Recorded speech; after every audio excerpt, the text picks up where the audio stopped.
fossils and stone tools millions of years old. It was in the northern reaches of the Rift Valley that Ethiopian archaeologist Seleshi Samau uncovered the earliest stone tools. They represent a turning point in the lives of our ancestors. As an archaeologist, it's very exciting to me to work on very ancient deposits, knowing that millions of years ago, our ancestors lived there.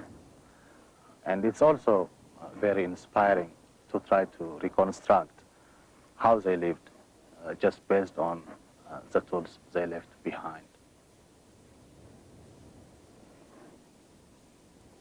Early humans may have used a variety of simple tools, such as digging sticks, clubs, and even ordinary stones like this.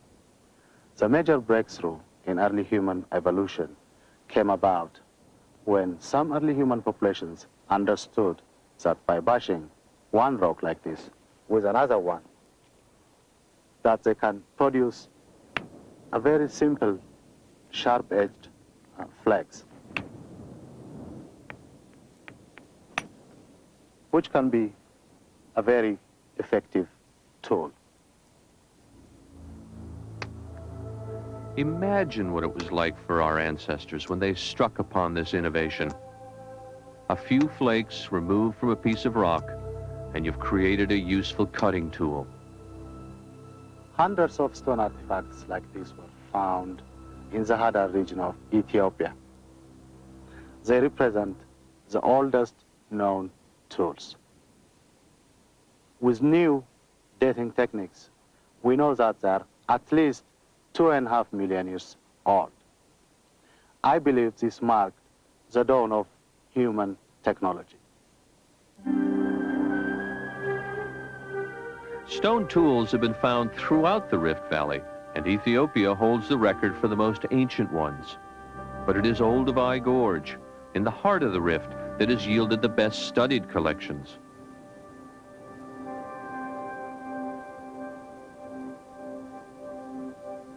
Tools were first recognized by fossil hunter Louis Leakey when he came to this remote corner of Tanzania in 1931.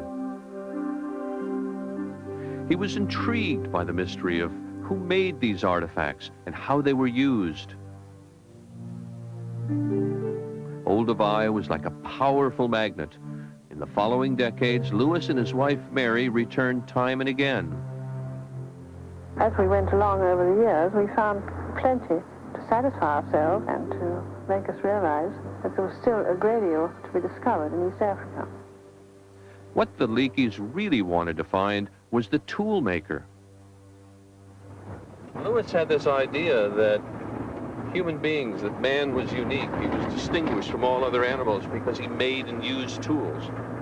And Louis felt that somewhere in these deposits there had to be the fossilized remains of the ancestor who made those tools.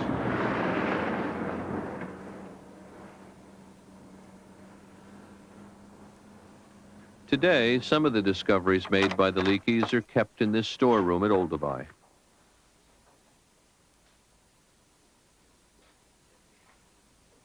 They searched for more than 20 years, but traces of the tool maker continued to elude them. All that changed one morning in 1959. And Mary had gone out early in the morning, about 11 o'clock, near the time to give up because the sun was very hot. She suddenly saw a little fragment of bone on the surface of the scree of a slope.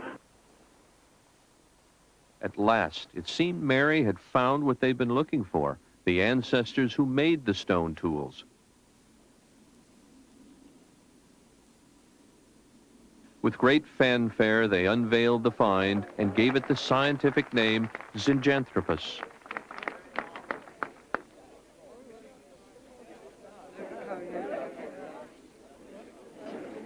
The fossil skull put Olduvai Gorge on the map. Ever since, the place has been a kind of mecca for fossil hunters. But despite the importance of the fossil find, there was something unsettling about the appearance of the skull. It possessed some unusual features that didn't seem to fit the human lineage. One of these was a bony ridge dominating the top of the skull. This crest must have anchored massive chewing muscles that powered a jawbone several times the size of our own. The molars were equally massive, and they were pitted and scratched from a lifetime spent chewing tough tubers and nuts. This creature was a hardcore vegetarian, a powerful chewing machine that had no need for stone tools.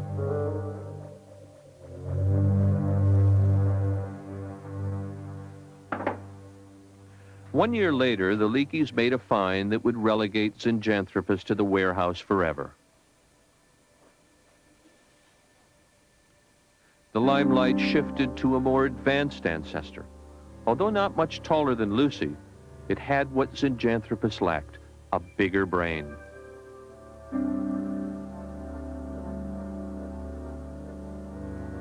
This time, the Leakeys really had found our tool-making ancestor. They named it Homo habilis, Latin for handyman. What fascinates me is the way stone tools give us an insight into how Homo habilis made use of resources in the world around him. This raw material is only available several kilometers away from an outcropping of ancient geological rock. So obviously these early hominids, with great purpose, went over there, picked up the raw material, brought it back to this lake margin, and made these very simple tools. The Leakey team dug up hundreds of artifacts, but not just stone tools. There were also remains of hundreds of animals, elephants, rhinos, gazelles. What was the connection between the tools and the fossil animal bones? With great precision, Mary plotted the location of each bone and each tool. Over a period of years, she unearthed layer upon layer of tools and bones.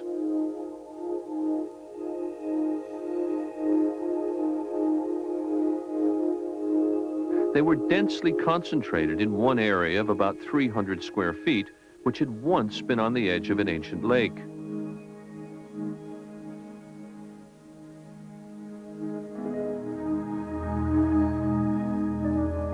With this evidence in hand, a picture of life along the shores of the lake margin began to take shape.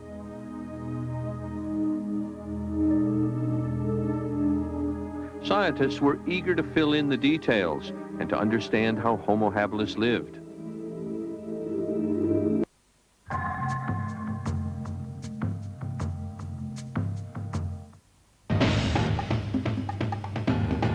Bekijk het dierenrijk van dichtbij. De schoonheid, de diversiteit en de grootsheid van de natuur. It's knowledge and concern and then action. Intieme momenten, fascinerende invalshoeken en levensbedreigende situaties. U maakt het mee in Wild. Vanavond om 7 uur op National Geographic Channel. Van de ijzige Noordpool tot de tropen in China reist National Geographic de wereld door. Op zoek naar de meest geliefde, maar ook de meest gevreesde dieren. Wees getuige van een redding van een gewisse dood, een wrede en tragische dans en een gewelddadige ontmoeting met een boze grizzly. Bear Weekend. Dit weekend vanaf 7 uur op National Geographic Channel.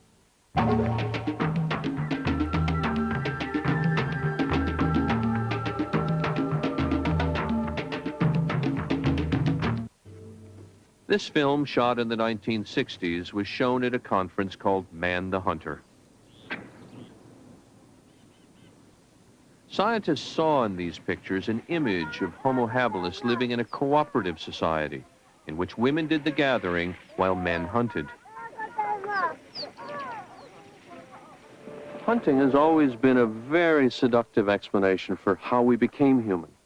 It explains so much about ourselves. Our big brains, for example. It took intelligence to be a hunter. It took intelligence to make and use stone weapons. Anthropologists and archaeologists have seized upon every bit of evidence, no matter how slim, to justify that view. While it was a convincing argument for many scientists, the basic underlying question still remains. Were our earliest ancestors really hunters? It seemed to me that Homo habilis, a tiny little guy, 90 pounds, armed with wonderful tools like this, was an unlikely creature to be a predator and to be a major hunter. In fact, one could even say it was a ridiculous idea to imagine. Yet in the 70s... Point by point, archaeologist Louis Binford began dismantling the view of man the hunter. What is it about the evidence at Olduvai that's led you to such a different interpretation? Well, one of the first things is the same problem with the hunting. That is, it was assumed that they behaved like us, so they had to live in home bases and they had to behave like many modern hunters and gatherers do. If you make the assumption, then you never investigate the past. So let's investigate it. And that's what Binford did. He began by questioning the idea that our ancestors would have set up camp on a lakeshore like the one at Olduvai Gorge. Most animals spend as little time as possible near the waterhole because of the danger of predators. At first glance, it looks safe, especially at midday when the sun is high and the lions are less active. But danger always lurks.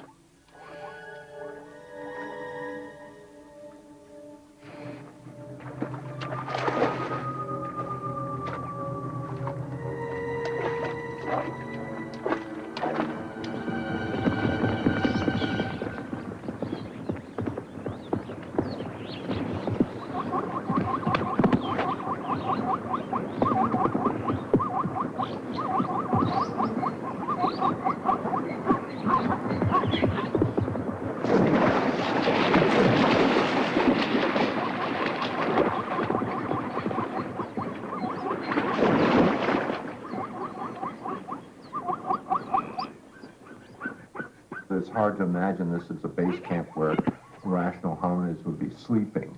They would not last very long, I don't think. Well, how do you explain then this concentration of stones and bones that some archaeologists have cited as evidence, as proof for a hunter's base camp? Well, there's no question that the hominids produced this concentration, in my opinion. The issue is, what were they doing? We can make, I think, a strong case that they were collecting bones from carcasses killed by other animals and bringing them here for processing. That would implicate that the hominids were scavenging. And scavenging is a very different strategy than hunting. But scavenging is not an unusual strategy on the African savanna.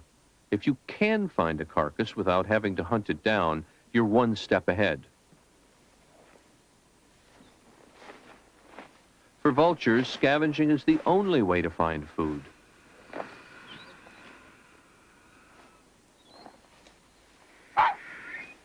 The sight of these feeding vultures alerts other hungry animals to the possibility of a free meal. Cunning and swift jackals provide a real match for the vultures. Like this fast-disappearing carcass, the fossilized animal bones from Olduvai Gorge are scattered and crushed. This is one piece of evidence suggesting that Homo habilis was a scavenger. But why would Homo habilis expand its mostly vegetarian diet by scavenging for meat? Rob Blumenschein from Rutgers University decided to put the scavenging idea to the test. Rob and I spent 2 weeks in South Africa seeing whether Homo habilis could have survived by scavenging, using only simple stone tools like the ones from Olduvai. We chose a 12-square-mile area with a water hole, open grasslands, and small clumps of forest, not unlike the environment where Homo habilis lived. You know, being out here in the dry season gives you a real appreciation for how little vegetable food there is available. Well, you can take this marula tree as an example of that, where during the right time of the year it produces a very fat-rich, oily nut. We might find a few now. Yeah, here's one. Yeah, there we go. You see now that the kernels are gone, they're all dried out, there's nothing to eat here. Yeah, it's my sense that it's this time of year when there's so little food available, vegetation is essentially dried up, that the real push is on to look for some different food source.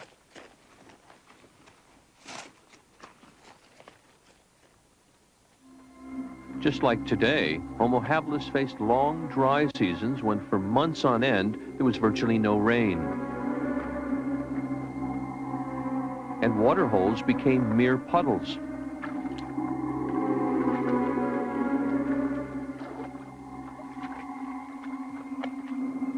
Many animals died, providing rich pickings for scavengers.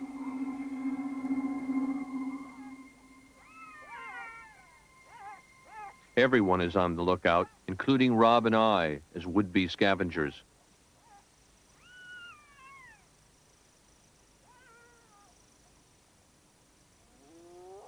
Listening to the sounds of the night, we began to put together a picture of what was happening around us.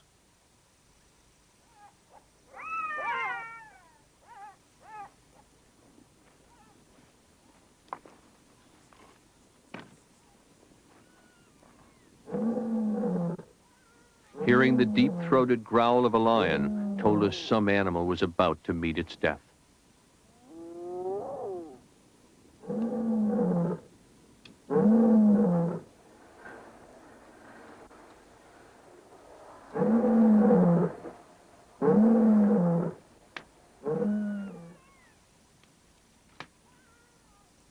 The sound of the lion kill was followed by the sinister call of scavenging hyenas.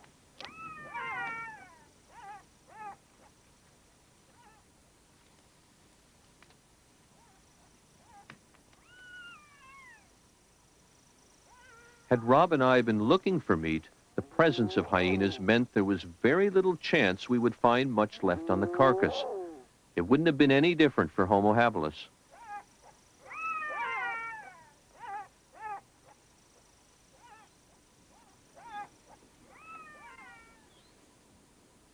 In the morning, after what sounded like a busy night for the lions and hyenas, we prepared to leave camp and track down the remains of their meal. Circling vultures were an important clue to the whereabouts of the carcass.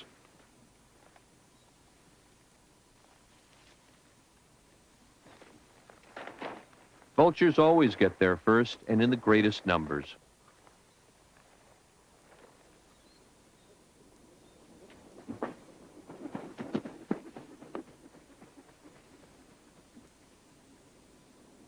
By the time we arrived, these efficient scavengers had removed every scrap of meat. We couldn't help thinking, what would Homo habilis have done faced with a predicament like this? Well, the stone tools from Olduvai Gorge suggest a way Homo habilis could have survived as a scavenger, even if he arrived at a carcass after the other animals had eaten their fill. There's not a lot of flesh left on here except for a little meat on the forelimb and some on the face. Yeah, but most of the marrow bones seem to be intact. This one, the hindlimb, has been broken. Must have been a larger carnivore, but it's clear that the vultures took most of the flesh off. There may be a meal inside the marrow bones if the marrow is still fat-rich. Mm-hmm. Using a stone tool like the ones Homo habilis made, the bone is quickly cracked open. Boy, there really is quite a bit of marrow in those long bones. Yes, and its color shows that it's still very fat-rich. In fact, in an animal of this size, the leg bones alone would have provided about 1,500 calories from the marrow. That's about enough for a meal for 2 individuals. But can we be sure whether Homo habilis actually scavenged this way? The only hard evidence we have is the collection of fossilized bones and stone tools from Olduvai Gorge.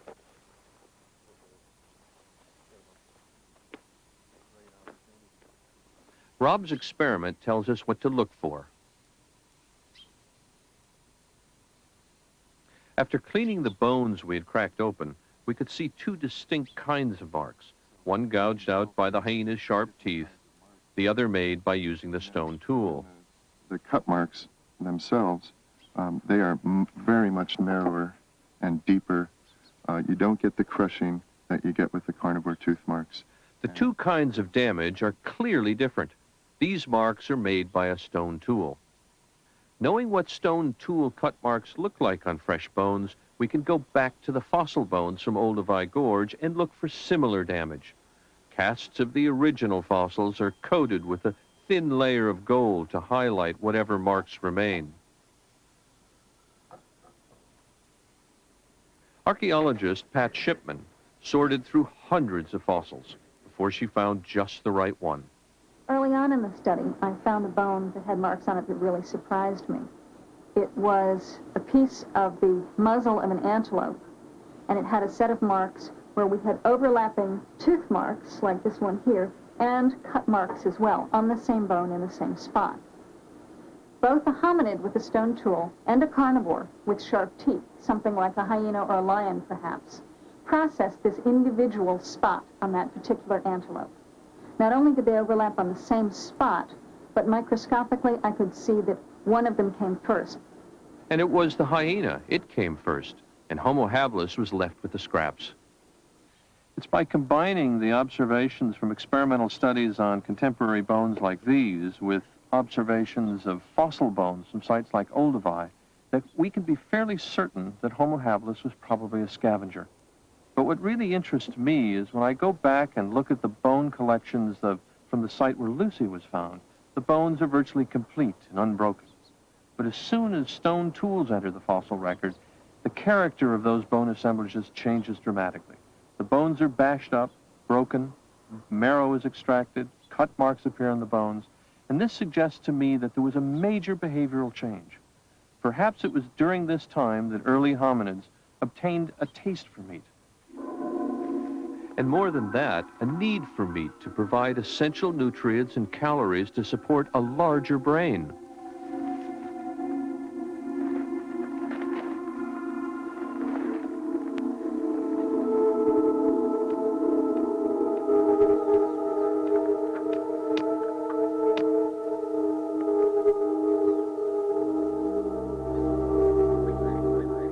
The world around Homo habilis was changing.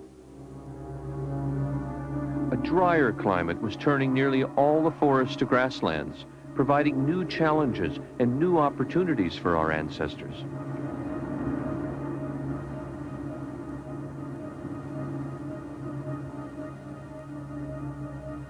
The grasslands became home to grazing animals. Among them, gazelles and huge herds of wildebeest. This was good news for an ancestor with a taste for meat.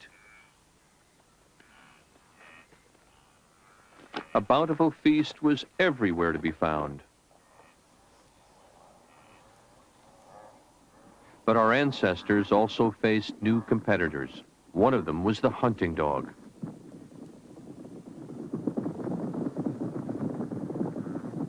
The dogs begin the hunt by sending their prey into a panic.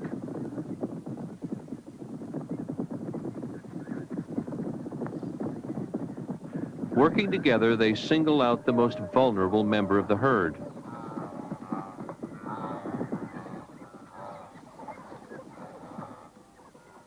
Usually, it's a young or weak animal.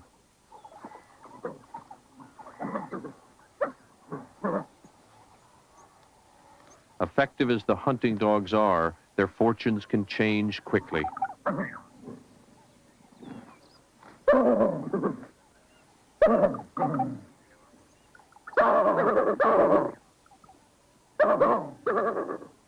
Armed only with stone tools, our ancestors were for the first time in direct competition with animals like these that were faster and more deadly.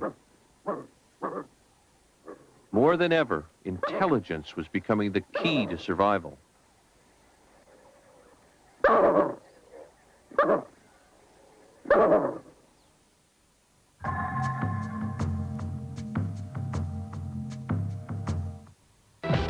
Gaat u mee naar het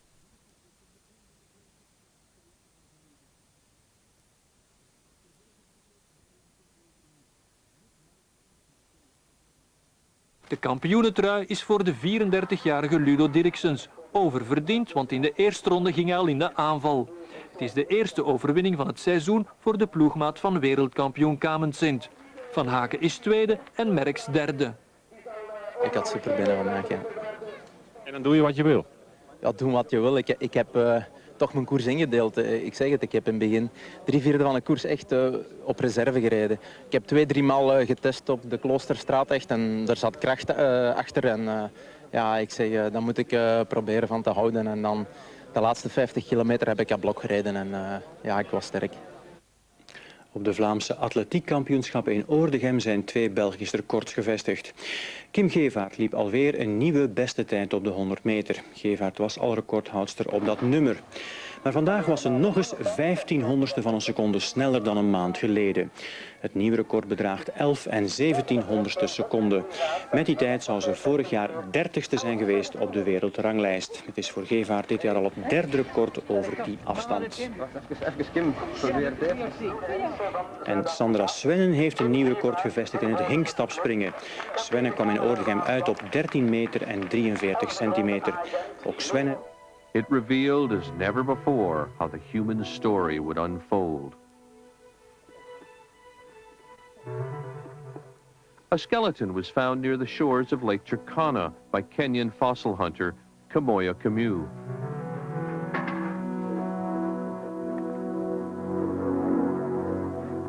It belonged to a species called Homo erectus, an ancestor who appeared more than 1.5 million years ago.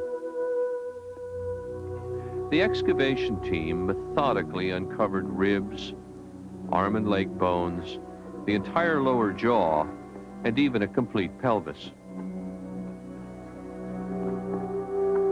The first remains of Homo erectus had been found nearly a century earlier, but until this discovery, scientists had only fragments to work with. This individual had been a young boy, about 12 years old when he died. His leg bones were not fully formed, and the wisdom teeth hadn't erupted yet. And he was smarter than any earlier ancestor. His skull held a brain more than twice the size of Lucy's. So this is the Turkana boy's femur? Right. And it's Anatomist Alan Walker helped to excavate the skeleton and has studied it ever since. In this Homo erectus ancestor, he saw features entirely new in the history of human evolution. At the same age. And there it is with the huge medullary cavity. One obvious advancement was the enlarged brain.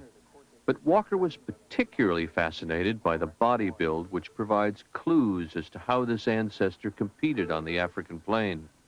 The arms and legs were slim, but strong. The kind of bone structure you only get with strenuous physical activity. Oh, sure. Put it all together now. And what you've got is an individual that was tall as a youth. He'd grow up to be very tall, I mean, much taller than most modern people. And he's got this long, skinny build. He's rushing around all day sweating. And we can tell that he was much more active than any modern human being. And if you put all that together, you know he wasn't going eating veggies. Propelled by a need for meat, Homo erectus, with his big brain and powerful body, was now on an even playing field with other carnivores. He was an intelligent and active scavenger. Unlike Homo habilis, he could get to a carcass quickly and, what's more, exploit it effectively, using a new kind of stone tool. There was nothing accidental about how this tool was made. The mental ability to take a piece of unshaped stone and create a specific tool was a far cry from earlier efforts. The stones were flaked along both sides, creating a razor-sharp edge. Thousands of these hand axes have been found, all with the same skillful design. In a situation where timing counts, another scavenger could be here in seconds. Homo erectus was well served with an effective butchery tool. But our ancestors would have to learn to apply their intelligence in a new way. And you can see those tall trees on the opposite. To explore what this means, Rob and I put ourselves in the place of a clever Homo erectus. You have to be kind of careful. One thing became immediately clear. To survive as a scavenger, Homo erectus had to understand both his environment and the habits of other animals well enough to outwit the competition. Although it can be dangerous, most animals visit a water hole sometime during the day. Homo erectus would have come here to drink as well. I think, water must have been one of the great limiting factors, and during the dry season like this, anything would have been welcome for water. Yeah, whether you like it or not, I think you have to come down. The water hole is full of clues about the movements of animals. Risky. Here's some more of that leopard. Rob and I were tracking the leopard. Homo erectus might have done the same thing as well. It's certainly, those trees on the opposite side of the bank is a likely place for her to hang out. In the past couple of days, I've seen her around there, and we might just get lucky and find a kill up there, perhaps. Something to scavenge.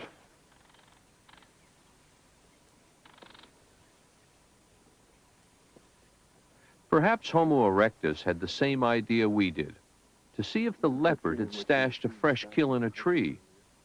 Well, she's been spotted several times this week just in this drainage, right, Rob? Yeah, this is her favorite area, and in fact, this is one of her favorite trees. By following the daily movements of the leopard, Rob knew which tree to look in. Homo erectus must have relied on the same clues, as well as their sense of smell and sharp vision. Oh, yeah, but there's still an enormous amount of meat left on this carcass.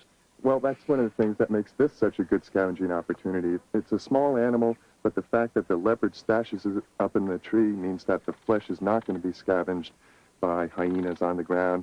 Vultures won't see it through the canopy of the tree. And also, this is a highly predictable scavenging opportunity. The leopards have a small range, and they have these preferred feeding trees. So a clever hominid who was aware of a leopard's activities like this would really be able to capitalize on a kill. So at this time in our evolution, about 1 million years ago, Homo erectus was the most intelligent animal around. But there was a price to pay for having such a large brain, bringing us to an unexpected turning point in the human story.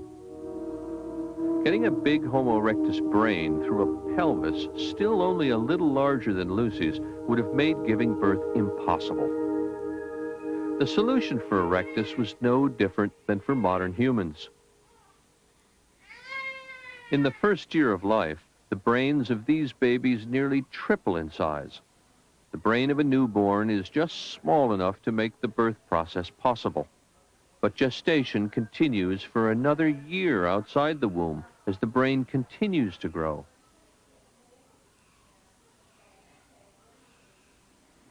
Other animals, such as these baboons, have quite a different pattern of brain growth. Their newborn have almost fully developed brains.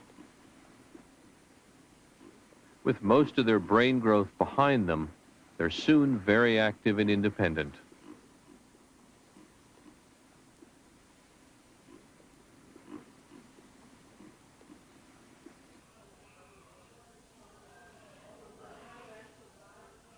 But human infants, because their brains have so much more growing to do in their first year, are almost as helpless as if they were still inside the womb.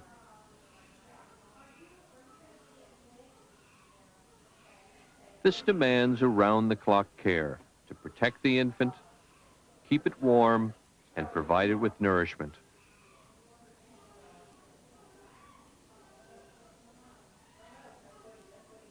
Because the human brain almost triples in size, it consumes lots of calories.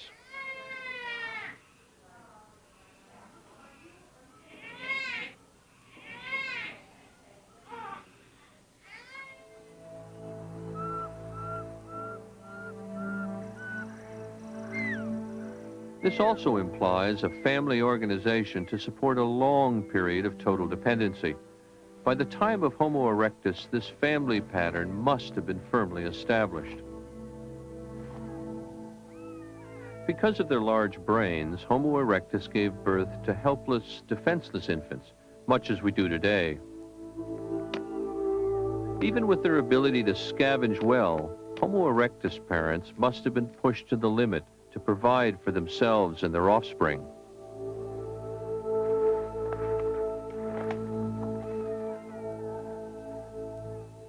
With this insight into the life of Homo erectus, we catch a glimpse of an ancestor that was very human-like.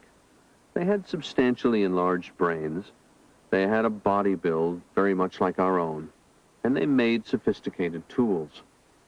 And soon they would unleash a new, very different sort of tool, one that would affect every part of their lives. The way they prepared their food, the way they altered the world around themselves, even the way they interacted with each other. And this would be a powerful new force, one that would be feared by all other animals.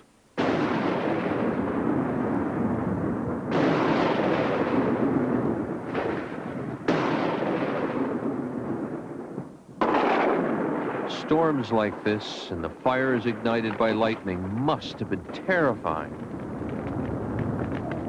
But 1 million years ago, our ancestors saw fire in a new way.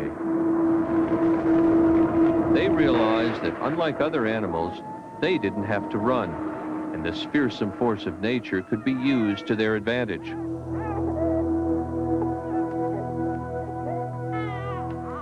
Fire provided warmth, a light in the darkness, and a way to cook food for the first time. It scared predators away and was a place to gather round.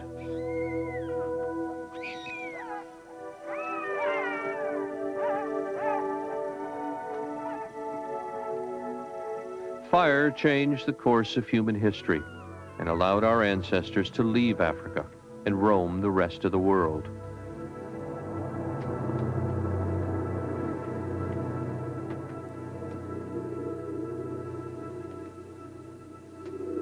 Homo erectus was so incredibly successful as a species. Its basic way of life remained essentially unchanged for over 1 million years. But soon that was to change, and to change abruptly with the appearance of people who looked and acted like us.